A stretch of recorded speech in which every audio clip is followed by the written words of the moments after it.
Okay, hi, I am Amanda Fennell, and yes, I'm a CSO and a CIO. But I think more intriguingly, I can't wait to see what's going to end up happening with this cartoon, by the way, and what's going to get brought on here. But this is not me, in case you're wondering. I, however, have an archaeology background. And so like most archaeologists, I love studying the past to better predict the future. So as a consequence, I also think you can look at your past as a company to better protect your future. And not everybody believes me or is convinced by this. So sometimes I have to roll out a couple experts. So let me introduce you to Dr. Emmett Brown. He's a doctor of physics, and Marty McFly. So for my in the room, hands up if you've seen Back to the Future. My target audience, this is awesome. All right, so I would say that they've pretty much proven how to go back in time to fix the future, to go to the future to fix the past, something of which way, and there's antics that ensue. But I do believe there's some really cool things that they've done that can be helpful for us in what we did in my journey in relativity. So relativity, yada, yada, we're a company, we do things with data. That's probably most you need to know about it. We organize a bunch of data for people to use our platform, both on-prem and in the cloud. The cloud, right? I think 15 years ago, I thought the cloud was like an ethereal concept. And I was like, I don't know what the cloud is. This sounds really exciting. But today, I would love to talk about this journey that I've had the last 5 years at this company so that you all can hopefully jump ahead in your security awareness S-curve. Now, I love to know and broadcast how long I'm going to take, and I love that I have a tracking right here. I even have a chief of staff who's messaging me, hurry up, you're taking too long. Like, I'm really good about this time. I always want to know how long are we on this ride together? This is how long. So we're going to talk about S-curves for a minute. I'm going to do what my favorite thing is, which is to dig about some artifacts. And then I'm going to have you have a little bit of some takeaways here, hopefully a lot, about your DeLorean, your time machine, what you can do in your program. Now, the fun part about what Lance has said, I don't know where Lance just went, but the first thing is telling somebody in my company they're about to make $30,000 more. We'll talk after this, by the way, so you know, not sure about this. But the other part that's interesting is I don't agree with Lance on everything. This is a guy who literally wrote the book, and we don't always agree about how we approach things or the things we did. That is the point, I think, of a summit. We all have different opinions. We're going to put this all together. Take what you want from my story for yours and leave the rest. And that's what we're going to cover in about 36 minutes. We're going to do some Q&A. So prep yourself. This is the question. Why would you listen to me? Yes, I have a title. Okay. So the question is, what do I do? I would posit I actually manage human risk, but it's probably not what my team lead over there thinks. She does it. My boss thinks this in the middle, but let's go to the top. How many people, when you say you work in security, cybersecurity, this is what they're thinking about? When you tell them you're at parties, oh, that's so exciting. This is definitely how my husband is introducing me, by the way, to people. And he's a brain surgeon, but he's definitely like, yeah, she's super cool. She's hacking away. I'm like, yeah, no, it's definitely not it. My boss thinks I'm your friendly neighborhood Spider-Man. I'm like, hey, how can we do this securely? And let's be partners, and I'm going to help the business. CISOs tend to be in like two categories. You're either super like security tech savvy, and you kind of suck at the business side. And then there's the super business-like, and you kind of suck at the security side. I try to walk the line between the two and learn from both sides. And I think that's how my boss sees me. I'll have to ask him sometime. But the last picture is what my job is like. I spend most of my time literally just hot wiring something to figure out if this just might work. So this is something important I should probably mention. My background's not super usual, but I do think most of you started where I did. So raise hand in the room if you started in archaeology. Not my target audience. Okay, so I did start in archaeology and I got a degree in it. And I started in a master's program in it. Thought that was pretty cool. Who doesn't want to go into paleo-hominid biology? Most people, actually. So I got into it and realized that there were no jobs in this industry, really. So I was like, shit. It's my 9-year-old. Love you. Hi. So I then said, okay, well, first I got to pay for school. I don't have money or parents to pay for this, so I need to pay for it. How am I going to get through school? So my first S curve was about archaeology, and I got to a point of being somewhat good at this, and I knew what I was doing reasonably well. But then I had to jump into a new thing, which to get through school, again, I think like most of you, I went to work on cars. So mechanics, you people, right?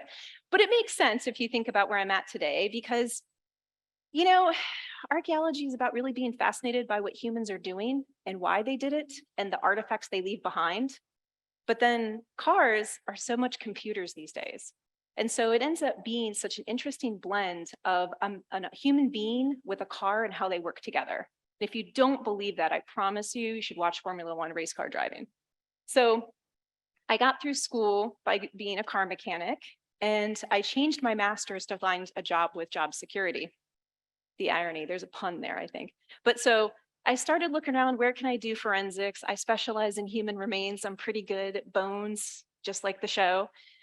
So it turns out that George Washington University had a program that had just started called High Tech Crime. Super cool, love the Matrix, really wanted that. Decided to go into it, but I had to start from the beginning. How do you take a computer apart? How do you put it back together? A+ certification, security, network plus, et cetera, et cetera. So I jumped from archaeology to cars and then into digital forensics.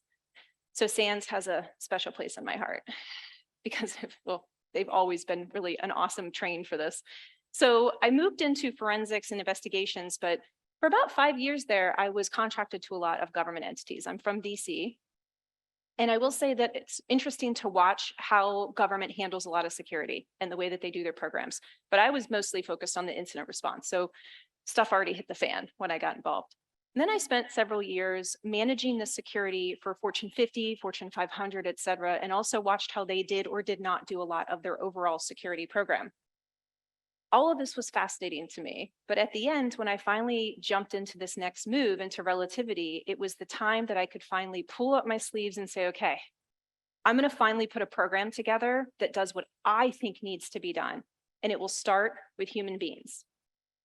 So I mention all this because the last part about an S curve that's important for people to maintain is everyone's worked with somebody who's been doing something for too long and they're bored.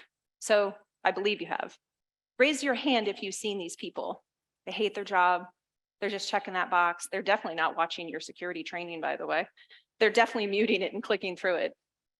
So my idea is that if you actually recognize this and realize, okay, it's time for me to do something different, you move on to your next thing. So don't get stagnant. Okay. And the biggest thing for today is that I do hope that this immortal philosopher's words, or Doc Brown, so either one, that you'll take this to heart, that you'll have this opportunity to change as well right now. If you've come here because you're looking for ideas, the next few days are going to do that for you. You will see many ideas, and you will see a lot of people who don't agree or they do, et cetera. And it's wonderful conversations to have. And I love that Lance is really pushing that. But the point of this is for you to decide that today is the day that you make the decision you're going to do something different in your program, and you are going to try to accelerate. Artifact 1. So I have to start with prefacing this. These are actually screen grabs of the actual slides of things and emails. And I say that because I thought that was more intriguing to just be really honest and vulnerable. Boy, do I love showing you all my emails from 5 years ago. So first one is actually what happened before I was at Relativity. So 2017. Before, this was the actual slide that was shown to people who would join the company. So I'm just going to stop because I know you're all trying to read it. Just read that. So continually increase your security awareness. What the F does that mean? That's it? That's our security awareness program? This was it? You like that? I didn't say the bad word there. So I am super excited that this was even mentioned, but that was it. And it says other things on here like good password habits. Cool. What is that? This was it. This was what I came into. So I started on January 1st, 2018. And I like to refer to that as the boom.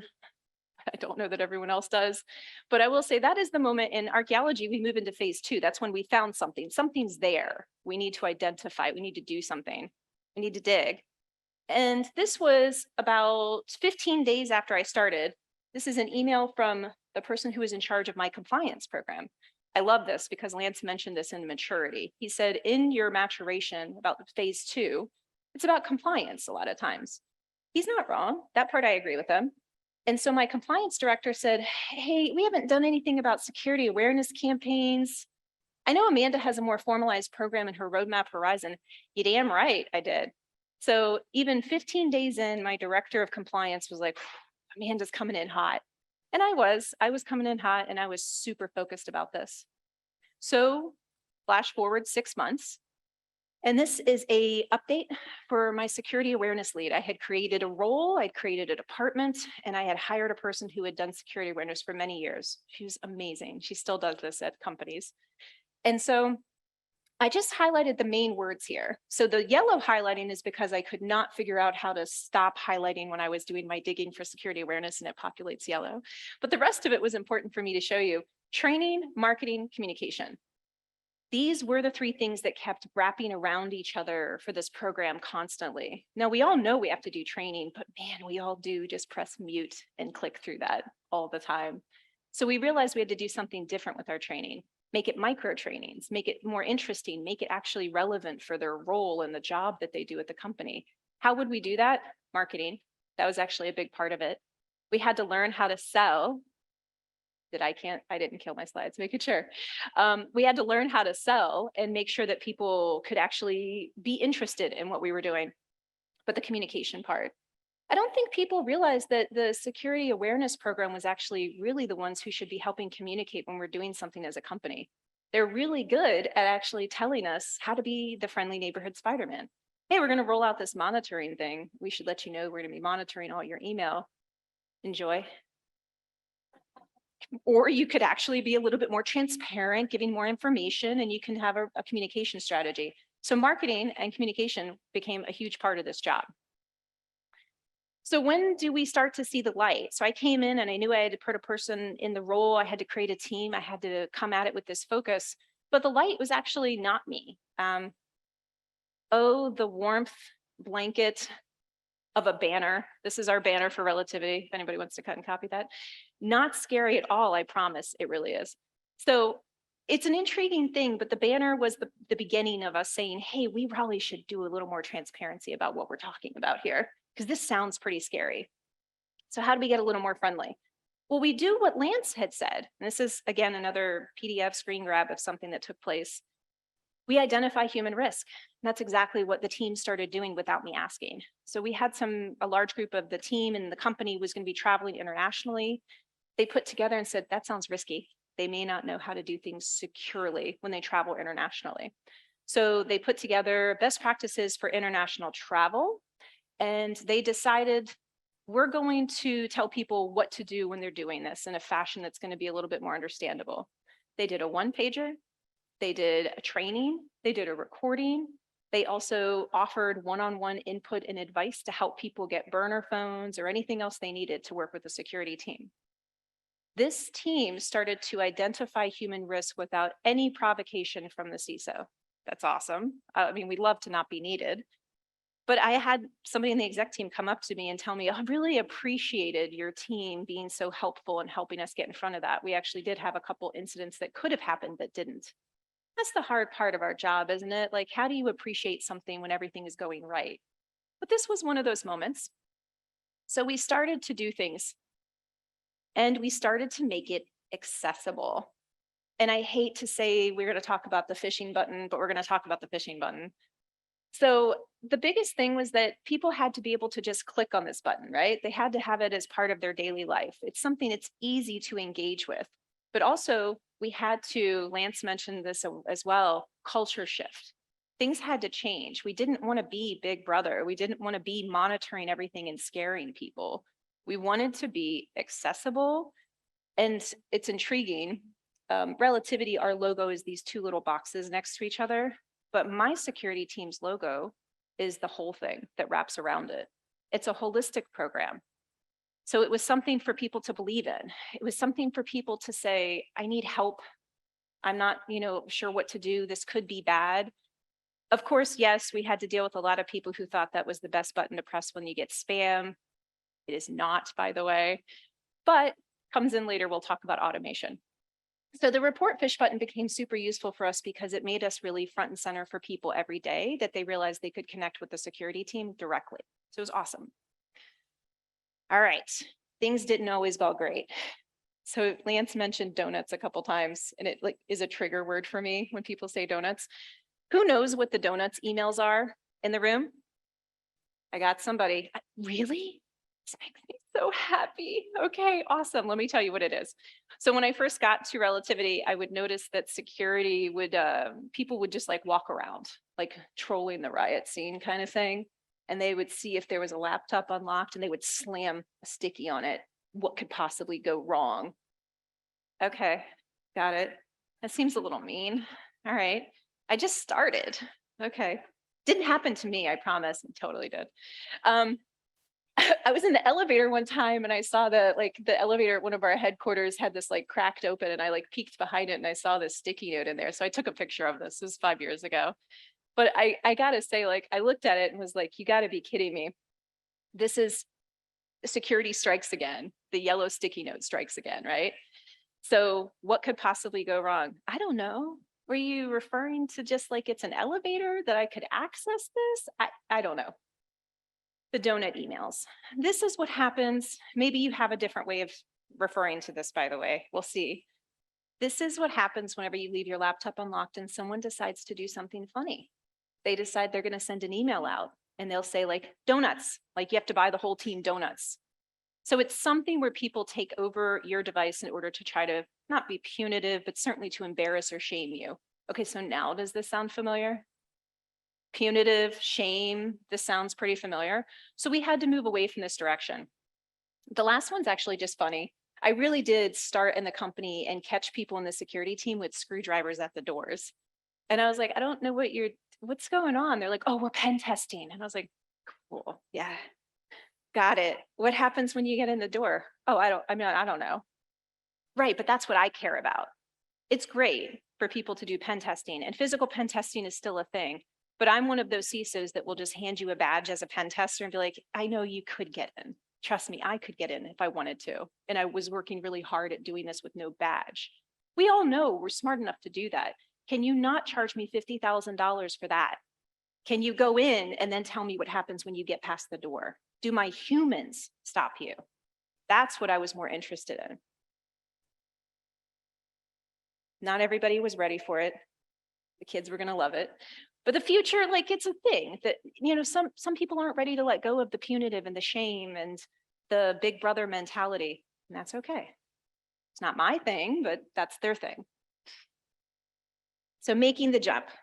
So I did a journey, took me 5 years. I'd say maybe probably about 2 years into it, it felt like Relativity was doing the right thing and we were on the right culture shift. But there were some things we had to do to make the jump that I would like to make sure you know about to see if you want to take this with you. Number one, well, there's a sub-bullet of 3 things, by the way. So step 1, we'll say, start slow to move fast. We say this often, but it's one of those like measure twice, cut once kind of things. We want to make sure we're doing the right thing. So we looked at our company's culture. Everybody's got a culture somewhere, whether you realize it or not, a core values, a mission statement, a vision, etc., something to that effect. If you examine them, you can actually find what your company's culture is and build your program to that. So some of our core values were enjoy your job and be great at it. Which sounds kind of cheesy when you say that on a stage in front of 200 people, but I love that one, actually. Another one was exceed the expectations of your colleagues. None of them said, grab someone's computer and put a sticky note on it and shame them. Buy donuts for the team whenever you mess up. Like, that was not a core value. So we changed our culture and moved it in a direction of how could we be together? Let me go off script for a minute, as if I have a script, by the way. But let's put this for a minute. I am cheesy.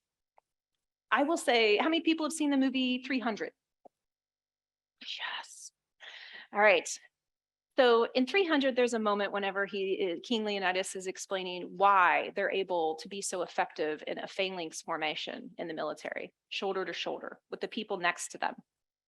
And the reason it's so effective is that you trust that the person to your left and to your right is just as strong as you, and they are just as fierce as you are. When I trust that, I can't wait for this to show up in the cartoon, by the way. When I trust this, that the person to the left and right of me cares just as deeply as I do and is just as strong, it's okay if I have moments where I make a mistake, because the left and the right of me is going to form it right up, and they're going to be that strength. So we do have our favorite mantra in security awareness. Humans are the greatest weakness, right? Raise your hand if you've said it or heard it. No one's going to say they said it, right? But we totally have. So yes, we know humans are behind a lot of it. I also think they can be your greatest strength if we train them, if we do make them just as strong as us. If you ask someone from your company, like, why do you not click on an email that's a potential phishing email? Would they know why? Or would they just say because it would be bad? There's malware, there's something bad. Is that most of the time that's the response? Like, but something bad will happen. In our company, you'll have a person in HR or sales say, oh, because it could be a macro-enabled downloader. Yeah, that was actually super big. It's got a couple of different campaigns. Some of the campaigns that are going on right now that are really active are actually coming from some APT. I can tell you specifically, I think it's like 28, like they'll just start talking and they're really into it. This is an HR person. Why? Because we love to inspire this curiosity. We love to believe that people want to know about security the way that we do. We want to light that light in front of other people to say, we think you could really be cool with this too, that you would like it. So I believe we can be that strong. I think your culture in your company is important for you to base this program that you have and to look to your values. And I believe you should be curious. But you do need a Doc Brown. So I have a Michelle right there. It's Michelle. Michelle is in charge of security awareness, but that's actually not the way that we look at the program. It's security insights is what we call it. You can call it whatever snazzy thing you want, managing human risk, any of these things, they all mean the same thing. The difference is that Michelle doesn't just have security awareness. She also has threat intelligence, and she also has insider threat. We do that for a reason. We think that having a person who has access to that information could run a pretty cool program. They would be able to get in front of a lot of things. All right. Okay, PPT. Everyone knows people, process, tech, right? I hate to keep making you do this. I almost want to make you do some yoga, but arms up if you all know people, process, and tech. These are the pillars, foundational of security and IT, right? I don't think they are anymore, actually. I think they are ready to change a little bit. Now, I'm not going to change the tech. This could be just me and loving cars, but I believe that humans in tech is actually a pretty cool thing. It's not going to change. But psychology and data science. In Austin, they actually do a program these days. I just looked this up. So cyber psychology has become an industry. They're actually offering this as a program now for you to get a degree in. Why? Well, because humans are behind everything we're doing, and we don't know how they do what they do or why they do what they do. If we could spend some time in that, it would actually be quite valuable. Let's say, for example, I'm wearing black and I'm wearing a white jacket, right? So the psychology behind this in the United States, by the way, cultural relativism, different colors mean different things, but the psychology of colors, black is supposed to be strength and security. Hopefully you think I'm strong and secure, but white is supposed to be purity, innocence, sincerity. I am sincere. This is one of my favorite topics. But in the gold shoes is because I have a 9-year-old with me, not my fault. So that's because got to be playful. But this is an intention that think about how this goes into your program. When somebody clicks on a phishing and they put in a bad credentials, they put this information in, does the splash page come up? Thumbs up if you use a splash page, something happened, right? All right, we see some splash pages. Is that splash page like red?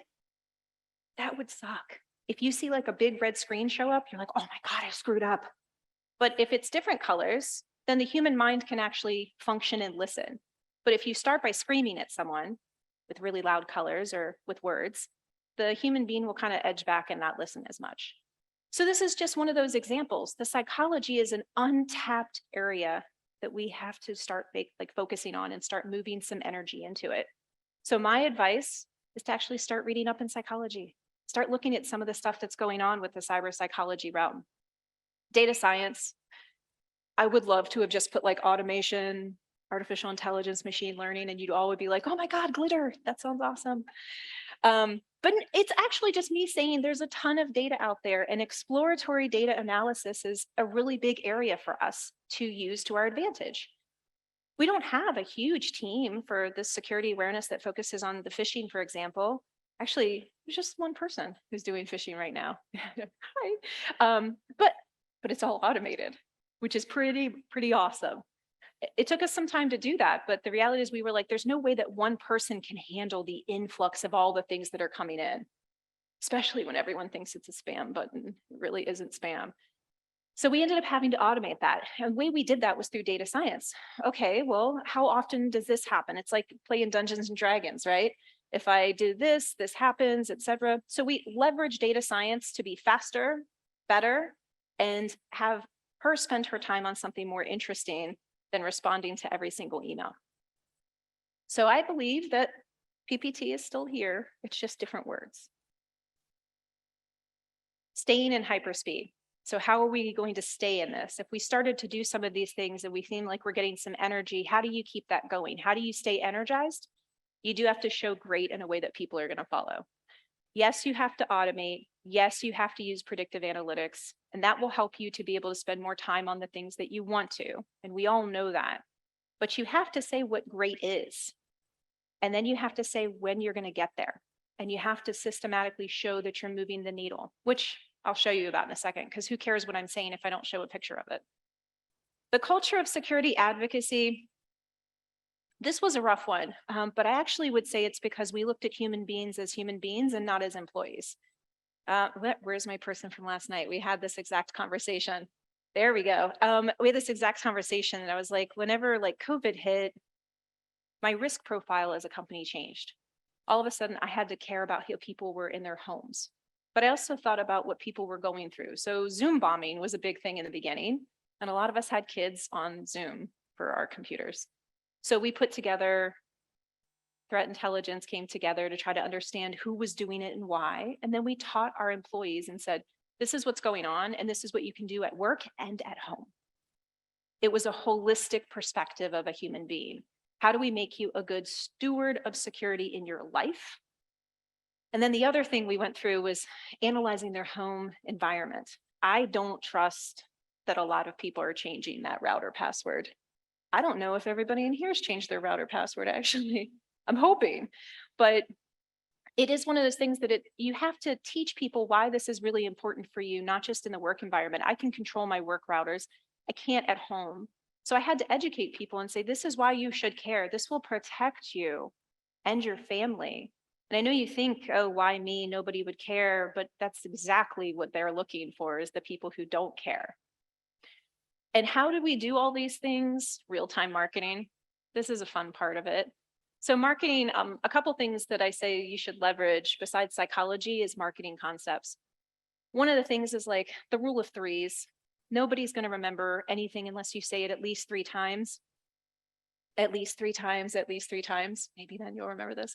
But like, there's this idea that you have to consistently say these same things over for people to really grab onto it. Not because people are stupid, but because we need to hear it a few times. That's the way the human brain works. See aforementioned psychology.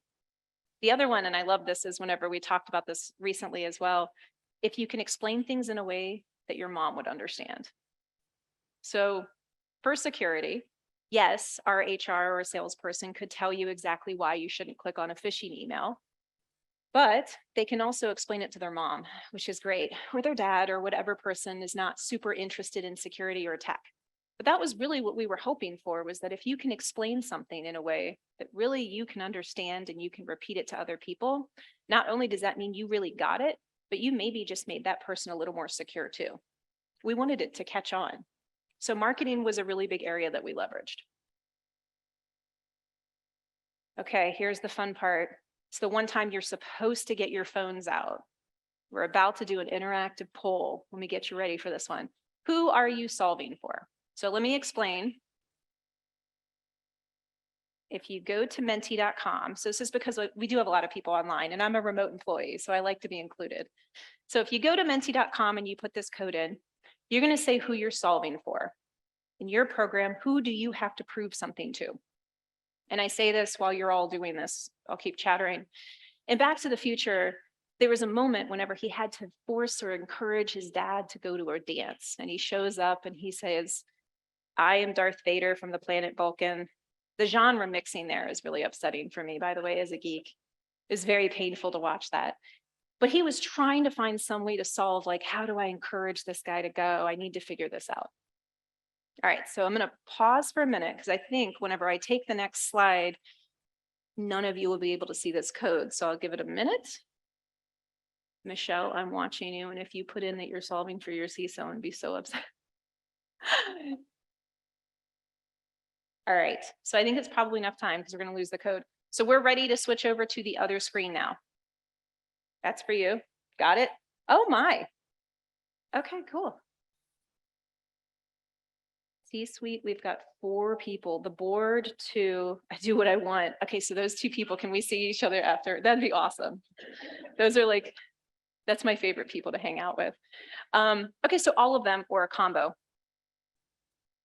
Yes, that was a giveaway. I gave you that one. It's true. The employees and needing to convince them is where I'm probably going to spend a little bit of energy before I move back to my slides. And here's why. When I put the slides back up, I'm going to show you how we solved for convincing the C-suite, the CEO and the board. And that's fine. I know that's what you all want to hear, but the reality is that's not what I was solving for. I really was solving for the employee. I didn't actually care. As long as I was able, sometimes I had budget, sometimes I didn't. That's really the problem, right? We either have money and resources or we don't. And sometimes we didn't have it. But for me, I felt like if I had created an environment and a culture where the employee had become a better person in security in their life, I felt like I had made a change that was for the better. And maybe that's just me trying to be altruistic in our job, but it made me feel better on a daily basis. So, all right, we can go back to my slides then. All right, so what did I do to solve for the C-suite in the beginning? Because that was what I had to prove was my job. I had to show data and success. So I mentioned earlier, you have to show good, what good is and how you're moving the needle to get there. All right. So embarrassing, here we go. Okay, so yes, we had phishing report cards. We had to figure out what, the standards were for phishing that we wanted to report on. What was good, things like the reporting rate, our goals we would get from Gartner and things like that, and different area industry. By the way, there's people here who do this for a living and they're definitely going to have flashier stuff. And I can't wait to talk to them for the metrics phase because that's where we're at, is metrics. But back in the day, this was how we showed it. This was how we started to leave the compliance realm, started focusing on culture change to prove we were doing something. So the hook rate, funny story about that. Everyone's like, what does that mean? Okay, so I have a lot of technical people in my company. They were adamant that whenever Outlook is open on your laptop or your device, that the email would automatically be considered open because it's an auto open function. I'm used to this one, I know. Fine, I won't track open rate. I will track what's called hook rate, open and clicked. I hooked you, okay? That's what we're doing here. So we had to adjust a little bit because people had a lot of voices about things. So I tracked hook rate. We tracked reporting rate. That's actually really hard when you have Slack because anybody get that email? Everybody see that? Everybody wants to talk in it. You're like, oh God, you just ruined my simulation. So yeah, reporting rate was some painful ones. It's not always at 75% these days. Compromise rate, obviously, you put in your credentials. That is not something I was excited about. So something like this was actually shown at every all hands. We would go through and show how the whole company was doing. We would then meet with different executives specifically with a report card to tell them how you're doing, who your top clickers are, need to be going through some discussions, things like that. So it was very targeted in that regard. So we showed good and we got better over time. And that was important for us. This was one of the things we were solving for. It's unfortunate, but security awareness, it feels like everyone just thinks is phishing, right? Like that's it. You don't really recognize all the other stuff we're doing with the culture change and those communications and all those things. It's true. Then we did some other stuff, and we still do. And this is kind of like the, how can we help you today? We started doing these landscape threats, these threat landscapes updates to the company and to the world. Hey, these are some things that are going on in our company and in our industry. We think you might find this interesting. We put it together every week. I'm sure it's a thankless job, Michelle, but thank you. And we put it together every week, and we read through just so that people can feel like they've got that download of, these are some things that are affecting stuff that you're working on. This could actually affect you. And we're pretty active in this area. So we started to try to do things that were going to make people feel like they were a part of the security landscape in the company. And that was important. And this was the everyday thing. I guess one of the other things we did, I don't know how many people have to deal with like the naysayers in security. Like, why are you doing another tool on my device? Why are you monitoring? Yes, I know, right? We had an answer for that too. So I took all of them and rounded them all up. I got them all together in a room. I know what you think, but no. I formed a group. They're called the Security Advisory Guild. And their job is to hear about what we want to do before we do it and tell us everything they hate about it and everything they think that's going to go wrong. And they love it. They're a part of our solution now. This is a group of people who just hates everything we do. We ended up finding out over time, the reason that they hated it was because it was normally deprecating like their machine experience and their processing time and things like that. When we added new things or things like that, or it slowed down their efficiency. Sounds great. But now you have these people walking around the company with the Calder 7 is our security team, with the Calder 7 sweatshirt, pretty excited. And they're really excited to be a part of the solution in our security team and be a part of this. And that was a big shift for us. So that was our last standout, where the naysayers, we put them together in a room and we kept them. Now they're in a Slack virtual room together. This is some other stuff we also like to do, but this also hits home a couple things I've mentioned so far. This is about the at home, this Calder 7 giving you tips for your home tech applications, Wi-Fi router, and so on. So we continue to do this all the time. And I think that's something that the team and the company has started to rely upon, is that we are a partner to you in you being a human being. And that's a really big culture shift that we had done. So this is the last thing. This is exciting because we can go to Q&A and everybody can tell me how I'm wrong about all of this, but I believe it's right for me. When I did become a parent, a lot of people would give me advice. Everybody gives you advice in security too. Everybody thinks that their way is the right way. But the best advice I ever got of being a new parent was, take what you want and leave the rest. I don't know what particular aspect of today in my journey would be helpful to you, but I hope you'll take something. And the most important thing, this is my logo for our team and our security team. What I believe you should take is something to believe in. That was what we eventually gave to everyone. First in the security team, then in the company, and now beyond it. I actually speak pretty often at stuff. It's a pretty big deal for us. We love what we're doing. But it was something to believe in, and it was not punitive, and it was not shame. It was about becoming something better. So I don't think personally that humans have to be your greatest risk. I do believe they could be your biggest asset. You just have to do the work to get them there.